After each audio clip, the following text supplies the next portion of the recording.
YouTubers, coming up on Yasmin's cooking show. Today, I am sharing with you 7 easy and delicious breakfast ideas, one for every day of the week. This is a bonus lesson in between episodes 3 and 4. In episode 4, we are jumping into knife skills. I'm doing this breakfast topic as a request from a friend of mine in New York. He's got a young son who plays football and they are always on the go. Hi Seth, hi Simon, and maybe you can relate, okay? We're gonna start with scrambled eggs. I'm Yasmin, welcome to my channel. Let's get started.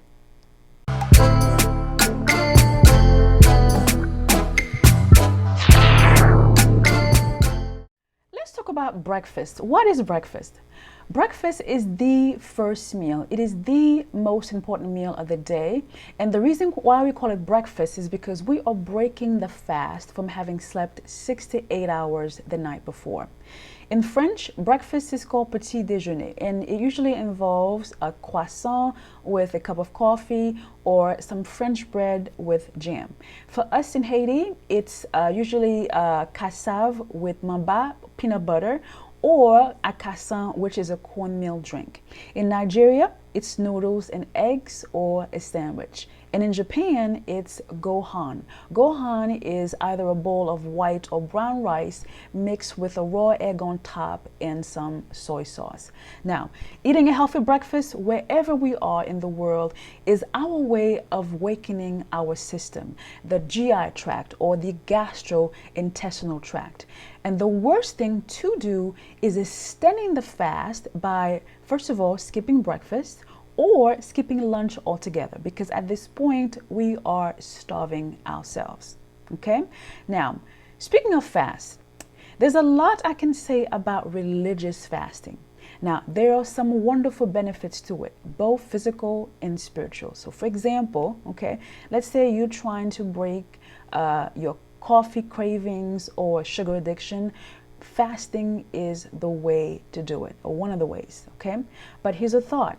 All right, let's say your pastor, your religious leader tells you, all right, we're going to fast for 8 hours, for 3 days, for 7 days, for 21 days, for 40 days, and you jump on it without giving it any thought.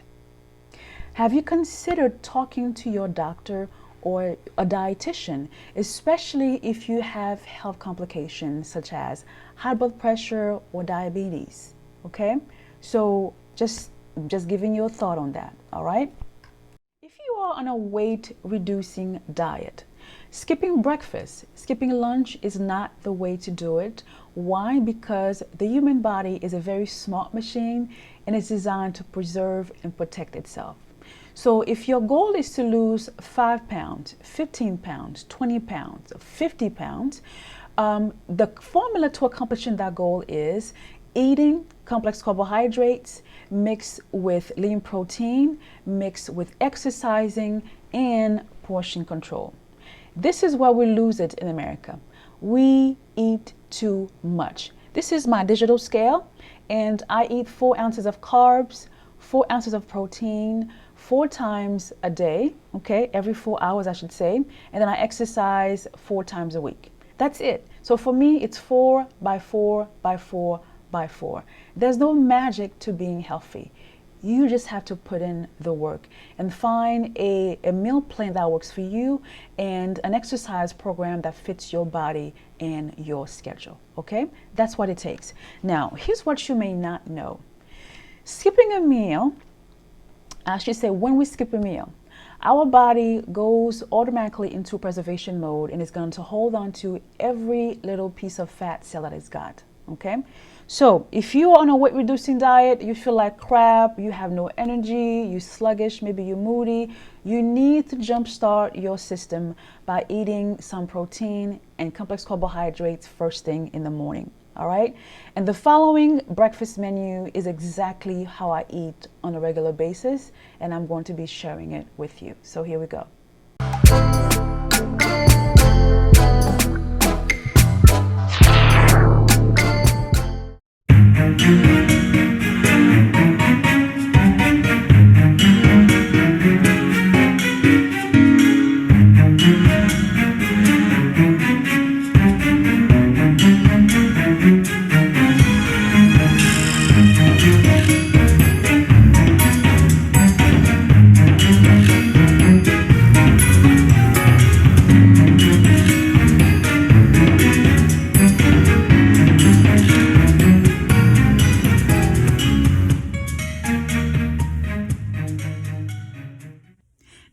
mise en place for the scrambled eggs.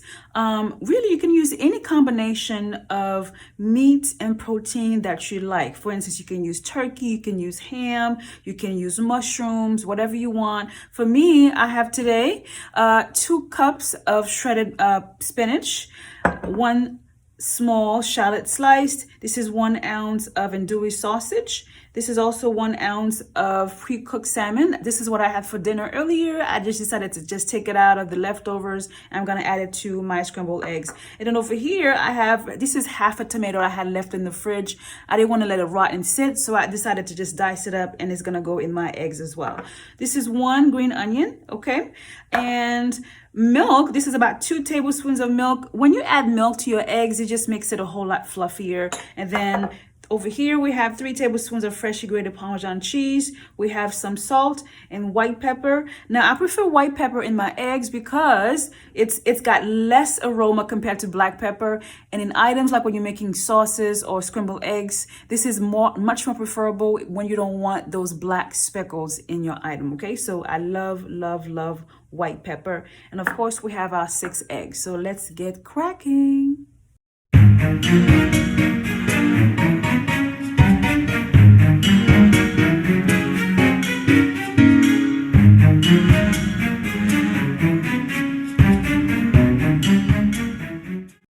Before you add any kind of fat to your pan, you want to make sure it's completely dry, because God forbid you've got water spots in there and you pour the oil, guess what's going to happen? Okay? It's going to splash all over you. So this is about 1 tablespoon of olive oil. Okay? Here we go.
Done, I store them in this little Tupperware container for the rest of the week. And I eat eggs 3 times a week. So on a Monday, this is what you can also do. You can do scrambled eggs with toast, okay? On a Wednesday, you can do scrambled eggs with boiled plantains and, of course, your orange juice. Now, if you're Caribbean like me, Haitian, Jamaican, you know we love our plantains in the morning, right? Okay? And then on Friday, you can do scrambled eggs with breakfast potatoes. So there you have it, okay? 3 delicious options. Same scrambled eggs. Again, be creative with it. Use whatever vegetables and protein you have in your fridge, and be creative with it, okay? So there you have it.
morning, bonjour. And for the pancakes, I mix my batter the night before to save me time, just like my shipmates and I used to do when I was in the Navy. Our crew on board the USS Germantown and the Harper's Ferry was 325. And when we had Marines on board, that number went up to 900. So with all of these mouths to feed, we didn't have the time to meal prep in the morning at 4:30 a.m. Yep, 4:30. Let me tell you something. Being a cook in the Navy is not for the weak, but I loved it. So we cracked the eggs the night before for scrambled eggs. We laid out the bacon on sheet pans the night before, and we even had the utensils laid out by the grill the night before. And you can do the same thing in your kitchen to save you time. That way breakfast is not such a hassle or big production in the morning. Okay? Go Navy!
Available at Christian bookstores and online. Purchase it today.